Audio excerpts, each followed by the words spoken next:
Bismillahirrahmanirrahim. Assalamualaikum warahmatullahi wabarakatuh. Terima kasih buat yang sudah selamat naik kelas di kelas 12, baik 12 IPA 1 ataupun 12 IPA 2. Semoga di kelas 12 ini kita mulai bisa belajar, tidak mengulangi waktu kejadian kelas 10 ataupun kelas 11, terutama tentang matematika peminatan. Semoga di kelas 12 ini bisa mulai mau belajar dan insya Allah ke depannya dan bisa lulus dan bisa masuk perguruan tinggi PTN negeri dimanapun yang kalian pahami. Oke, kita mulai belajar tentang matematika peminatan. Nah, matematika peminatan yang Pak Ari ajari yaitu di kelas 12 itu materinya adalah limit fungsi trigonometri. Tapi sebelum ke sana fungsi limit trigonometri, ayo kita coba perhatikan bersama-sama. Nah, limit fungsi trigonometri itu ada apa sih? Nah, salah satu yang ada dari limit fungsi trigonometri itu adalah banyak langkah, banyak cara untuk mengerjakannya, yaitu sebenarnya dari beberapa hal yang akan kita pelajari, yaitu sifat-sifat serta beberapa hal tentang trigonometri. Nah, serta ada salah satu pembahasan soalnya. Jadi apa sih bedanya pembelajaran yang ini? Jadi sifat-sifat yang pertamanya itu kalau dia limit x mendekati 0, intinya nanti huruf x diubah menjadi angka 0. Kalau yang ini limit x mendekati a, artinya x mendekati bilangan tertentu. Ini nanti sifat-sifat istimewa, contoh soal, latihan soal, dan pembahasan soal. Nah, kalau mau tahu kita coba yang pertama. Kita klik. Nah, ini yang pertama. Sifat-sifat dari limit x mendekati 0. Yang pertama yaitu ini. Kalau ada nilai limit x mendekati 0, sin x per 1 sama dengan 1. Jadi ini kalau ininya. Nah, begitu juga buat dibalik. Apabila limit x mendekati 0, x-nya di atas dan sin x-nya di bawah, hasilnya 1. Jadi kalau hurufnya ini sama, itu hasilnya 1. Nah, begitu juga kalau nilai tan x per tan x, limit x mendekati 0, cara bacanya x per tan x. Nah, ini juga hasilnya 1. Nah, begitu juga kalau dibalik, limit x mendekati 0, tan x per x sama dengan 1. Jadi di kelas 12 ini nilainya hanya kita belajar trigonometrinya sin dan tan. Gimana ya Pak kalau misalkan nanti akan ada cos? Jadi kalau akan ada cos itu harus dirubah dulu, ada caranya. Nanti kalau sudah menemukan soalnya baru bisa kita mulai. Nah, ini sifat instannya. Kalau limit x mendekati 0 apabila ax per sin bx, berarti kita ambil angkanya aja. Kalau tadi sama-sama huruf x, jadi 1x, 1x atau 1 per 1. Hasilnya jadi 1. Gimana kalau dia nanti angkanya berbeda? Nah, kayak gini, A, yang ini B. Berarti di atas angkanya misalnya 2, di bawah 3. Langsung kalau mau jawabannya 2 per 3. Gitu. Nah, begitu juga kalau B-nya yang di atas sama. Jadi kita tinggal bikin aja B per A. Jadi ini instannya aja dalam pengerjaan. Begitu juga buat tan, begitu juga buat nanti tannya dibalik. Intinya seperti itu. Nah, ini yang baru ditemukan. Kalau ini udah bisa terlihat dari yang tadi. Rata-rata yang tadi yang pertama sama-sama 1 Pak jawabannya karena sama-sama huruf X. Nah, kalau ini hurufnya beda, A sama B berarti di sini A per B. Kalau ini B per A berarti ini juga B per A. Yang diambil angkanya ya. Angkanya. Ini juga tan sama. Nah, gimana kalau sin sama sin? Ya sama. Karena udah hubungannya sin sama sin, ini tinggal ambil angkanya saja. tan juga sama, ambil angkanya aja. Nah, ini gabungan sin dan tan. Berarti kalau sin dan tan, kalian tinggal mengambil angkanya aja, karena peraturan dalam limit fungsi trigonometri itu harus di dalam soalnya sin dan tan. Kalau cos itu ada rumus penggantinya. Nanti Pak Ari jelaskan di Google Meet aja. Ini, jadi ini salah satu bentuk contoh yang bisa dilihat. Nah, apabila menemukan sampai seribet kayak gini, ini artinya adalah limit X mendekati 0, di mana sin kuadrat dari AX per BX dikuadratkan. Ngerjainnya itu kalau atas kuadrat bawah kuadrat, ya ini angkanya aja yang dikuadratin. Ini cara pengerjaannya. Begitu juga untuk tan. Pokoknya kita di sini hanya ketemu sin dan tan, sin dan tan. Seperti ini. Kalau dia sinnya kuadrat, tannya juga kuadrat, kita kerjakan seperti ini. Nah, gimana kalau sifatnya X-nya mendekati aljabar, Pak? Nah, ini. Kalau kalian menemukan bentuk soal seperti ini kalau sama, ini kan X dikurang C, X dikurang C, A sama B. Jadi ini A per B. Kita tetap ngambilnya, dianggapnya satu nilai ini dianggapnya huruf X. Satu ini juga dianggap huruf X. Jadi sama, cuman ini dipecah lebih panjang. Itu. Sebenarnya intinya sama. Itu. Dari beberapanya. Nah, ini penjelasan aja, sebenarnya sama, intinya tinggal diambil A-nya kuadrat, B-nya kuadrat sih, selesai. Jadi cara pengerjaan ini kalau nanti kalian menemukan kebingungan, kalian bisa melihatnya dengan cara mudahnya, yaitu kalian tinggal melihat aja bentuknya sama nggak sih. Oh, soal yang Pak Ari bikin kayak gini, atau soal di buku paket begini, oh ngerjainnya kayak gini gitu. Nah, kalau menemukan soal tan kayak gini, ngerjainnya seperti ini. Jadi yang paling kanan itu cara pengerjaannya.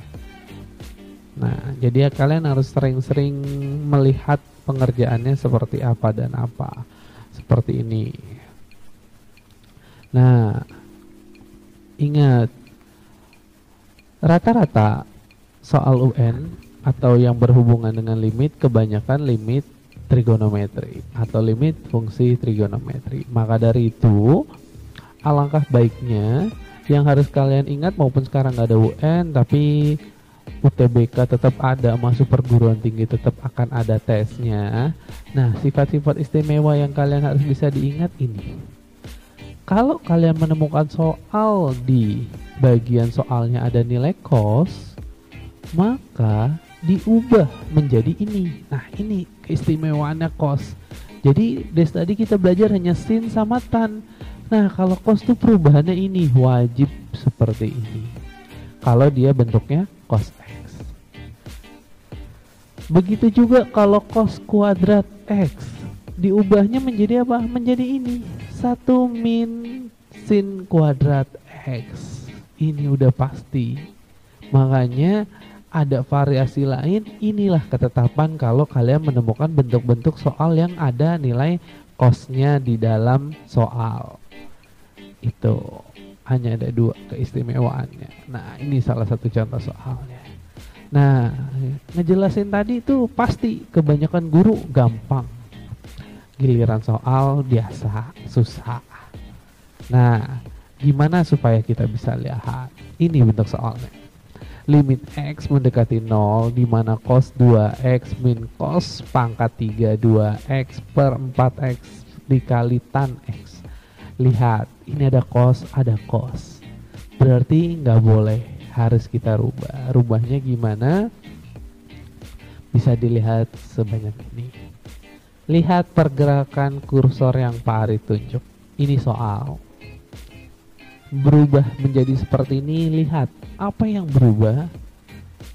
Pembilangnya dia tetap. Maaf, salah ucapan.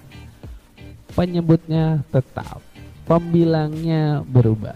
Apa sih yang berubah, Pak? Ini cos 2X cos pangkat 3 2X. cos 2x nya dikeluarin, ini jadi 1 min cos kuadrat 2x. Jadi karena ini pangkat 3 dikeluarin jadi di dalam sisa 1, yang ini dikeluarin jadi 1. Nah, ini kan cos bisa berubah menjadi sin.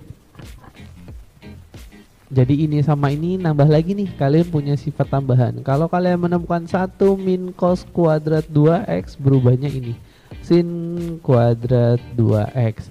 Kalian mau tahu ini sebenarnya bisa belajar dulu di kelas 11. Tapi kelas 11-nya mungkin belum begitu baik, atau mungkin gurunya yang gak baik. Jadi alangkah baiknya diperbaiki sekarang. Jadi kalian boleh ini dicatat, 1 min cos kuadrat 2x itu berubahnya menjadi ini loh, sin kuadrat 2x. Nah, kalau sudah sampai sini berubah seperti ini, perubahan ini ke sini apa aja sih Pak Arin? Ini cos 2x nya sendiri, sin 2x nya ini, ngerjainnya pakai versi kuadrat, tannya dikerjain sendiri, angkanya ini dikerjain sendiri. Nah, cara ngerjainnya ini x nya ganti angka 0, 2 kali 0 jadinya cos 0. Ini x nya ganti angka 0, jadi ini 2 nya bisa dihasilkan langsung. Ini kenapa dibikin 2/2, sebenarnya ini penyederhanaan aja sih. Tapi kalau kalian bisa ingat rumus sifat yang di awal, kalau ngerjain bentuk kuadrat itu ngerjainnya adalah ini 2/1 dikuadratkan 2. Kalau kalian sudah paham 2/1 dikuadratkan 2 menggunakan sifat yang tadi. Jadi ini dikerjain dulu, jawabannya apa sih? 2/1 atau 2. Karena ini kuadrat ya tinggal dikuadratkan. Ini x per tan x, ini hasilnya 1. Dan yang terakhir ini 1/4. Kalau yang nggak tahu 1/4 ini nongol dari mana? Ini di sini ada angka 1 dan ini ada angka 4. Jadi 4-nya ini dipisahin. X yang ini kena ke sini, tan x kena di sini. Itu pembagiannya. Ada ini dikerjain cos 0 itu nilainya 1. Ini bisa tahu dari mana? Dari tabel trigonometri. Cos 0 1, cos 30 setengah akar 3, cos 45 itu setengah akar 2, cos 60 itu setengah, cos 90 itu 0. Jadi kalian harus bisa menghafali nilai cos. Nah, selanjutnya dah tinggal kita hitung aja. Jadi 1 dikali 2 kali 1 kuadrat ya, yang tadi Pak Ari bilang 2 kuadrat yaitu 4 dikali 1/4, jadi jawabannya 4 kali 1/4 1. Makanya rumus-rumus cos itu wajib kalian pegang tadi. Jadi dari yang udah ada, kita ada 2 ini cos x, rumusnya berubah menjadi seperti ini. Kalau cos kuadrat x berubah menjadi seperti ini. Nah, berikutnya yang tadi ini 1 min cos kuadrat 2x berubahnya ini sin kuadrat 2x. Itu tambahannya. Oke, lanjut. Nah, kalau kayak gini cos 2x, nah nambah lagi tuh ini perubahannya. Cos 2x itu dirubah menjadi seperti ini. Kenapa dirubah menjadi seperti ini? Karena di bawah dia mempunyai kesamaan, cosnya dikeluarkan seperti ini. Kita butuh cos sama sin. Jadi kalian harus hafal rumus-rumus trigonometri yang ada. Nanti Pak Ari jelasin di Google Meet deh, ada apa aja rumusnya sih, nanti kita jelasin di Google Meet. Jadi asal kalian bisa memecahkan rumus-rumus trigonometrinya, insya Allah sih aman, insya Allah. Nah, jadi ini disederhanakan seperti ini. Yang ini juga disederhanakan secara pemfaktoran karena sama-sama cosnya dikeluarin. Nah, setelah itu ini udah berubah 2. Ini berubah dari mana? Penyederhanaan yang ini. Nah, ini nambah catatan lagi kalian. Cos kuadrat 2x dikurang sin kuadrat x itu difaktorkan seperti ini. Nah, kalau udah seperti ini yang bawah ini sama ini bisa dicoret, tinggal sisanya ini. Udah, kalau sudah seperti ini nggak bisa disederhanakan lagi, tinggal nilai X-nya di input 180 dibagi 4 yaitu 45. Jadi X-nya ini dibagi salah, X-nya itu diganti dengan nilai 45 derajat. Jadi cos 45 ditambah sin 45 derajat per cos 45 derajat. Jadi setengah akar 2 ditambah setengah akar 2 dibagi setengah akar 2. Jadi jawabannya adalah setengah tambah setengah jadi akar 2. Akar 2 dibagi akar 2 itu pas akar 2 per setengah akar 2. Jadi ini kalau disederhanain jawabannya jadi 2 gitu.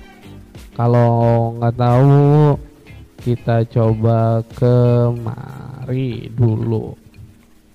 Oke, ini ada drawing pad.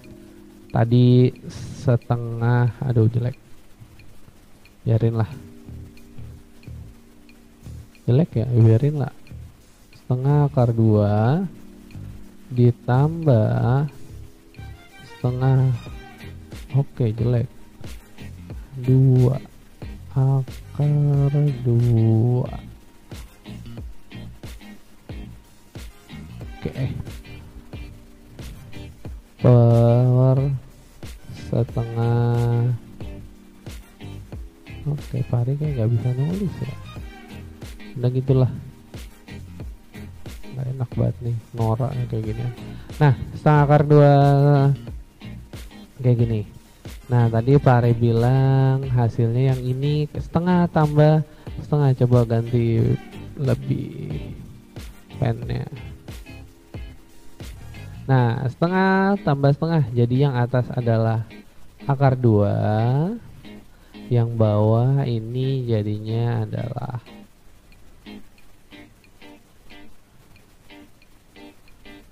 begini. Nah, cara ngerjainnya gimana ya Pak? Ini karena atasnya ada akar 2, di akar 2 ini kita coret. Ini kita coret. Nah, ini sisanya 1. Sisa 1. Nah, karena ini 1 jadi ngerjainnya adalah kemana ya tempatnya, ke sini deh. 1 dibagi 1 per 2 sama dengan 1 dikali 2 per 1. Hasilnya sama dengan 2. Nah, begitu. Jadi ini jawabannya. Kalau kalian bingung dapat dari mana yang tadi. Oke, itu penjelasan dapat angka 2-nya. Nah, ini kalau buat soalnya seperti ini, sin 3x, sin 3x, jangan lupa yang tadi Pari bilang, kalau ada kesamaan kayak gini, biasakan di faktornya disederhanakan atau dikeluarkan. Bahasa Pari itu suka dikeluarkan aja. Jadi ini sama, tinggal dikeluarin. Ingat rumus 1 min cos kuadrat 2x, berubahnya jadi sin kuadrat x. Udah, ini udah sama-sama kuadrat, bisa disatuin sebenarnya jadi 1 kuadrat per 1 kuadrat. Ini kita ambil angkanya aja 3/4. Jadi ini 3/4 dikali 1 kuadrat 1 kuadrat. Sebenarnya bisa lebih singkatnya begitu daripada yang panjang ini. Inti jawabannya kan sama 3/4, cuman ini lebih panjang saja pengerjaannya seperti itu. Nah, ini salah satu latihan soalnya. Nih nggak usah karena memang soal ini yang ada di salah satu buku UN yang pernah ada. Ini Farid cuma nyontohin aja.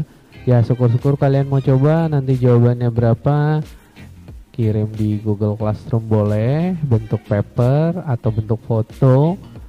Itu nanti coba dites siapa yang benar, siapa yang salah. Nanti kita lihat di pertemuan berikutnya. Jadi ini salah satu ada di buku UN. Soalnya kayak gitu, tapi UN terlalu lama ya, 2011 dan 2012. seperti ini bentuk soalnya, hasilnya apa. Kalian pokoknya ingat aja rumus 1 min cos 2x itu apa sih kesamaannya, nanti ketemu jawabannya. Begitu juga kayak soal yang ini, UN 2010 seperti itu, jawabannya apa. Semoga kalian bisa mengevaluasi yang tadi, coba-coba sendiri dulu di rumah, biar apa ya, biar kalian tahu seberapa UN ini, UN yang setelah Pak Ari lulus sih, waktu masih ngajar di bimbel. Nah ini ada pembahasannya, tapi pembahasannya nggak Pak Ari kasih di sini, jadi kalian coba dulu di rumah. Nanti kalau memang sudah dan mau tahu jawabannya, nanti bisa dibahas lagi dengan Pak Ari. Itu aja sih untuk pertemuan hari ini. Semoga kalian paham dan tidak ada masalah apapun. Sekian dulu mata pelajaran matematika peminatan dari Pak Ari. Semoga kita selalu diberikan kesehatan dan semoga insya Allah bisa bertemu dan tatap muka bersama kalian lagi. Akhirul kalam, Pak Ari tutup. Wabillahi taufiq wal hidayah. Wassalamualaikum warahmatullahi wabarakatuh.